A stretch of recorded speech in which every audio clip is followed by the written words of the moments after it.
43 Rohingya शरणार्थियों को, यानी रोहिंग्या के वो लोग जिन्होंने भारत में पनाह ले रखी थी, उनके हाथों को, उनकी आंखों को बांध कर ले जाया गया और समुद्र में फेंक दिया गया।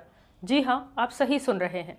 लाइव लॉ की रिपोर्ट के मुताबिक सुप्रीम कोर्ट में एक नई पिटीशन दायर की गई है, जिसमें दावा किया गया है कि 43 रोहिंग्या शरणार्थियों को पुलिस ने पहले हिरासत में लिया और फिर उन्हें पोर्ट ब्लेयर में ले जाकर नेवी के जहाजों में बिठा दिया।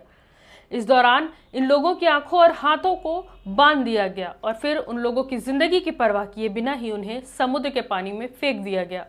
याचिका में मांग की गई है कि इन शरणार्थियों को दिल्ली वापस लाया जाए और कस्टडी से रिहा किया जाए। जिसने ये याचिका डाली है, उसने अपनी याचिका में बताया कि इन शरणार्थियों को बायोमेट्रिक डिटेल लेने के लिए बुलाया गया था, लेकिन फिर उन्हें रिहा ही नहीं किया गया। इन लोगों को जबरन ही देश के बाहर फेंक दिया गया। 43 रिफ्यूजियों को सिर्फ एक लाइफ जैकेट देकर म्यांमार के पास अंतर्राष्ट्रीय समुद्र में फेंक दिया गया और तैरकर किनारे तक जाने के लिए मजबूर किया गया। बताया जा रहा है कि इन 43 रोहिंग्या रिफ्यूजियों में महिलाएं हैं, बुजुर्ग हैं और तो और बच्चे भी हैं। इनमें वो लोग भी हैं जिनके परिवारों को तोड़ दिया गया, बच्चों को मां से अलग होने के लिए मजबूर कर दिया गया। इसके अलावा कई लोग तो इनमें ऐसे भी हैं जिन्हें कैंसर जैसी गंभीर बीमारियां हैं।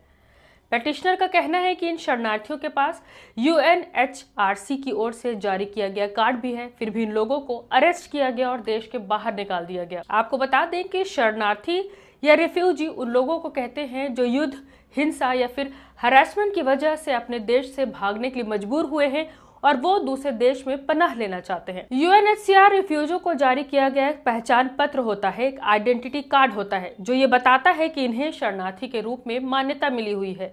देखिए, किसी भी रिफ्यूजी को एक सिटीजन की तरह हक तो नहीं मिल सकते, लेकिन ये कार्ड रिफ्यूजियों के कुछ इंसानी हुकूक की हिफाजत करता है और उन्हें इंसानी इमदाद हासिल करने में मदद हासिल करता है, जैसे कि खाना, रहना, शिक्षा, मेडिकल और काम करने का हक। इसको ध्यान में रखते हुए पेटिशनर ने मांग की कि रोहिंग्याओं को वापस बुलाकर सम्मान, 50 लाख रुपए का मुआवजा और भारत में रहने का परमिट दिया जाए।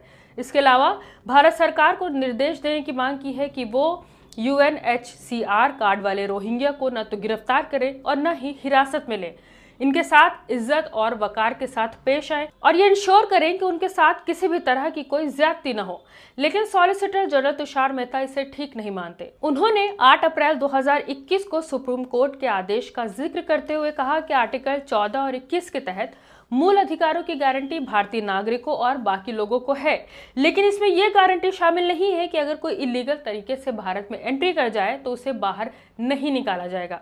सरकार की यह जिम्मेदारी है कि वो कानून के तहत इन लोगों को वापस भेजने की कार्रवाई करे। लेकिन जरा सोच कर देखिए कि क्या जिंदा लोगों को समुद्र में फेंक देना कोई कानून हो सकता है? ऑफ कोर्स नहीं हो सकता। तो फिर भारत सरकार ने किस कानून के तहत इन 43 रोहिंग्या लोगों पर इस तरह की कार्रवाई की? सुप्रीम कोर्ट की बेंच, जिसमें justice Suryakant, justice Dipankar Datta, justice N Koteshwar Singh शामिल हैं, वो रोहिंग्या रिफ्यूजियों के डिपोर्शन और उनके रहन सहन से रिलेटेड केस सुन रहे हैं। अदालत ने फिलहाल कोई फैसला नहीं दिया है। इस मामले की अगली सुनवाई 31 जुलाई को होगी। मैं हूं